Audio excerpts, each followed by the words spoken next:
یہ فضلا بیٹھے ہیں اسی دین کو لے کر، اسی مذہب کو لے کر، اسی قرآن کو لے کر، اسی شریعت کو لے کر جو اللہ نے نبی کو، نبی نے صحابہ کو، صحابہ نے امام ابو حنیفہ کو اور اس کے واسطے سے ہم تک پہنچا ہے۔ آج ہمیں چاہیے ہم اپنی اولادوں کو عالم بھی بنائیں، اپنی اولادوں کو حافظ بھی بنائیں، اپنی اولادوں کو قاری بھی بنائیں، تاکہ ہمیں پتہ چلے اللہ قرآن میں، نبی فرمان میں ہمیں کیا پیغام دے کر گئے۔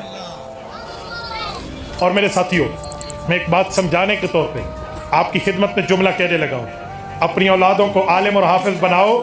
یہ نہ سمجھو کہ مولوی بن گیا تو کھائے گا کہاں سے۔ لوگ کہتے ہیں مولوی بن گیا کہاں سے کھائے گا؟ میں نے کہا جتنا کھائے گا عزت سے کھائے گا، جتنا ہی کھائے گا عزت سے کھائے گا۔ اور سنو، ان کی عزتیں اتنی ہیں، انہوں نے وہ علوم پڑھے ہیں کہ کوئی اپنے گھر میں برکت کروانا چاہے، رحمت اللہ کی بلانا چاہے تو بڑی معذرت سے کہتا ہوں، وہ یہ نہیں کہتا پرنسپل صاحب کو بلا لو، وہ یہ نہیں کہتا جج صاحب کو بلا لیں، وکیل صاحب کو بلا لیں، کسی ڈاکٹر صاحب کو، کسی انجینئر کو بلا لیں، جی نہیں، وہ کہتے جی حافظ کو بلا لیں، عالم کو بلا لیں۔ تو دنیا تو یوں انہیں سلام کرے گی، دنیا میں بھی عزتیں ہوں گی۔